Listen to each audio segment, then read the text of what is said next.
विद्यार्थियों, पृष्ठ रसायन में यह टॉपिक बहुत ही इम्पॉर्टेंट है। कई बार परीक्षाओं में पूछा गया कि एंजाइम उत्प्रेरण क्या है, इससे क्या समझते हैं।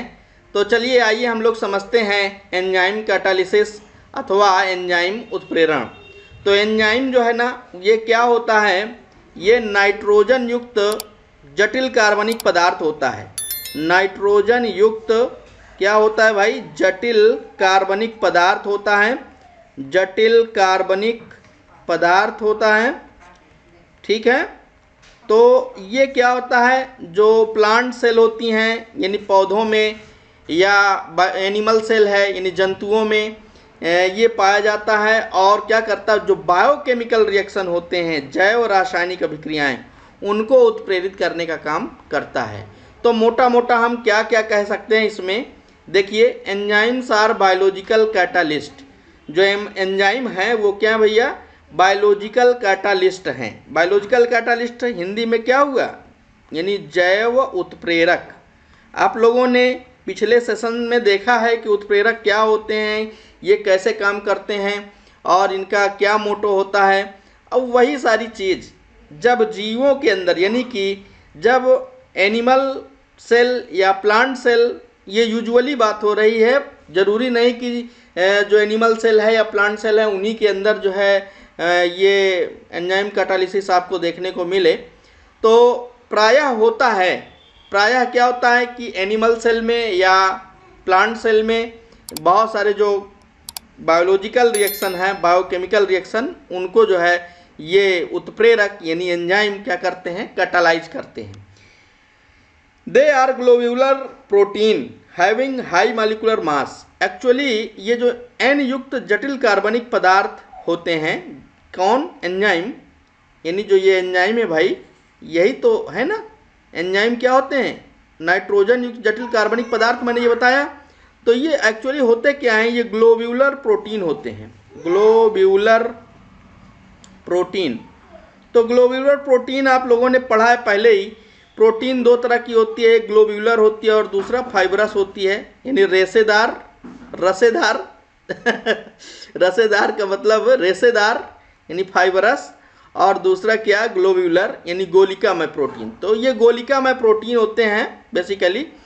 तो ये क्या करते हैं, ये जो है बायोकेमिकल रिएक्शन को कैटालाइज करते हैं। ओके, तो अगर आपसे कोई पूछ लिया कि बताइए भाई एंजाइम का क्या वर्क है, तो आप बताइए इस तरह से कि ये जो बायोकेमिकल रिएक्शन है उनको जो है कैटालाइज करने का काम करते हैं। और आपको एक चीज़ मैं बता दूं, जानकर बड़ी हैरानी होगी आपको, कि ये केमिकल रिएक्शन को, यानी बायोकेमिकल रिएक्शन को 10 to power 8 to 10 to power 20 time तक बढ़ा देते हैं। यानी जो केमिकल जो रिएक्शंस हो रहा है उसमें रेट में करीब 10 की घात 8 से लेकर 10 की घात 20 गुना तक ये वृद्धि कर देते हैं, राइट।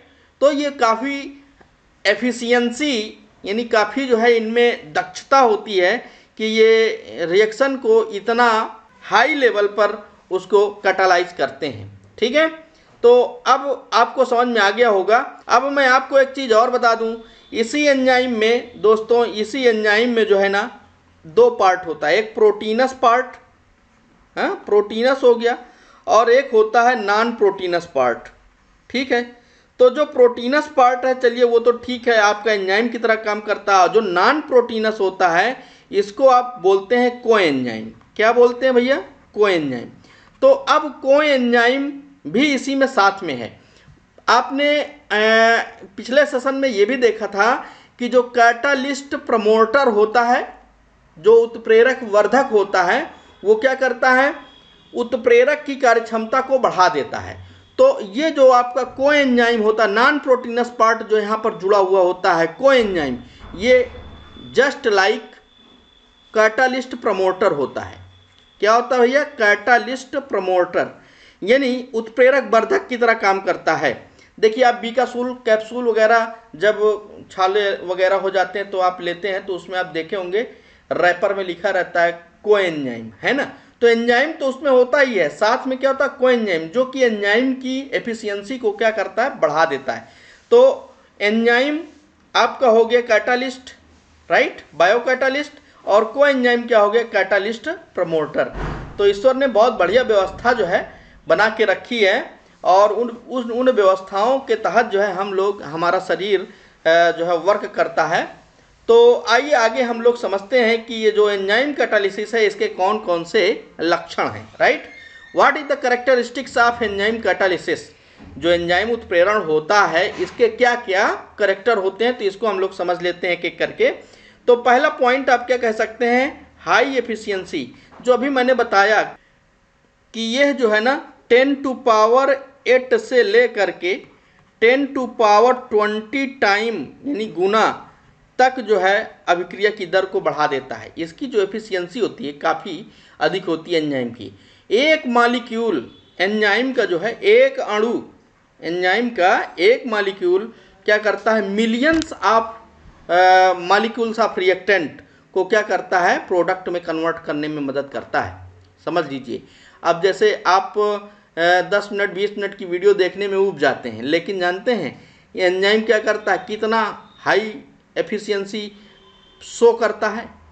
एक एंजाइम का अणु वो क्या करता है, करीब मिलियंस ऑफ मॉलिक्यूल्स जो रिएक्टेंट है उनको क्या करता है, प्रोडक्ट में कन्वर्ट करने का प्रयास करता है।